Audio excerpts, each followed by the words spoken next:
You got people like this around you. Country's full of them now. People walking around all day long, every minute of the day, worried about everything. Worried about the air, worried about the water, worried about the soil. Worried about insecticides, pesticides, food additives, carcinogens. Worried about radon gas, worried about asbestos. Worried about saving endangered species. Let me tell you about endangered species, all right? Saving endangered species is just one more arrogant attempt by humans to control nature. It's arrogant meddling. It's what got us in trouble in the first place. Doesn't anybody understand that? Interfering with nature.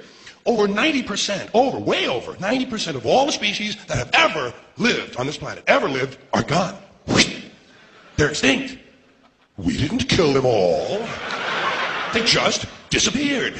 That's what nature does. They disappear these days at a rate of 25 a day. And I mean regardless of our behavior. Irrespective of how we act on this planet, 25 species that were here today will be gone tomorrow. Let them go gracefully. Leave nature alone. Haven't we done enough? They're so self-important. So self-important. Everybody's going to save something now. Save the trees, save the bees, save the whales, save those snails. And the greatest arrogance of all, save the planet. What? Are these fucking people kidding me? Save the planet? We don't even know how to take care of ourselves yet. We haven't learned how to care for one another. We're going to save the fucking planet? I'm getting tired of that shit. Tired. I'm tired of fucking Earth Day. I'm tired of these self-righteous environmentalists, these white bourgeois liberals who think the only thing wrong with this country is there aren't enough bicycle paths. People trying to make the world safe for their Volvos. Besides, environmentalists don't give a shit about the planet. They don't care about the planet. Not in the abstract, they don't. Not in the abstract, they don't. You know what they're interested in? A clean place to live. Their own habitat. They're worried that someday in the future they might be personally inconvenienced. Narrow, unenlightened self-interest doesn't impress me. Besides, there is nothing wrong with the planet. Nothing wrong with the planet. The planet is fine. The people are fucked. Difference. The planet is fine. Compared to the people, the planet is doing great. It's been here 4.5 billion years. Do you ever think about the arithmetic? The planet has been here 4.5 billion years. We've been here, what, 100,000? Maybe 200,000? And we've only been engaged in heavy industry for a little over 200 years. 200 years versus 4.5 billion. And we have the conceit to think that somehow we're a threat? That somehow we're going to put in jeopardy this beautiful little blue-green ball that's just floating around the sun? The planet has been through a lot worse than us. Been through all kinds of things worse than us. Been through earthquakes, volcanoes, plate tectonics, continental drift, solar flares, sunspots, magnetic storms, the magnetic reversal of the poles, hundreds of thousands of years of bombardment by comets and asteroids and meteors, worldwide floods, tidal waves, worldwide fires, erosion, cosmic rays, recurring ice ages, and we think some plastic bags and some aluminum cans are going to make a difference? The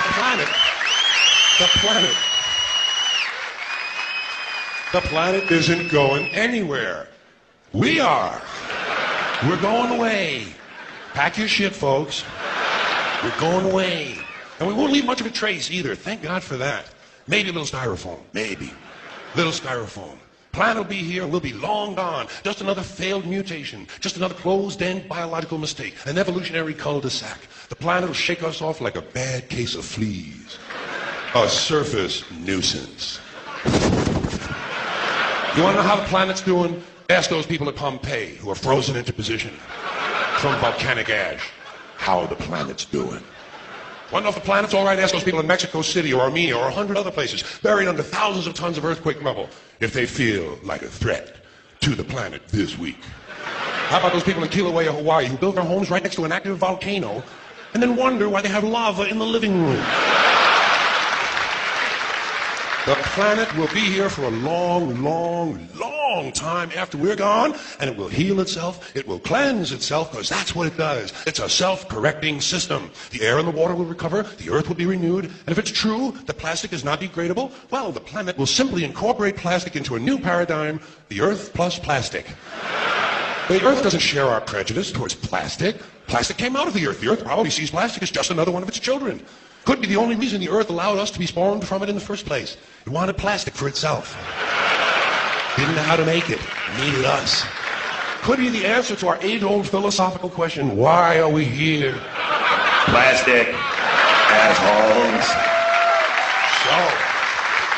So, the plastic is here, our job is done, we can be phased out now, and I think that's really started already, don't you? I mean, to be fair, the planet probably sees us as a mild threat, something to be dealt with, and I'm sure the planet will defend itself in the manner of a large organism, like a beehive or an ant colony can muster a defense. I'm sure the planet will think of something. What would you do if you were the planet trying to defend against this pesky, troublesome species? Let's see, what might... viruses. Viruses might be good. They seem vulnerable to viruses.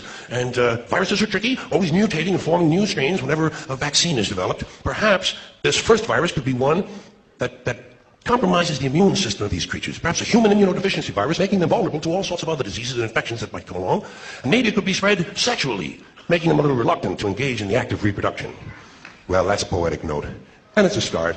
And I can dream, can't I? So I don't worry about the little things. Bees, trees, whales, snails. I think we're part of a greater wisdom than we will ever understand. A higher order. Call it what you want. You know what I call it?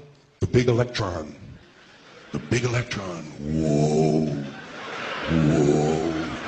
Whoa. It doesn't punish. It doesn't reward. It doesn't judge at all. It just is. And so are we. For a little while. Thanks for being here with me for a little while tonight. Thank you. Thank you very much.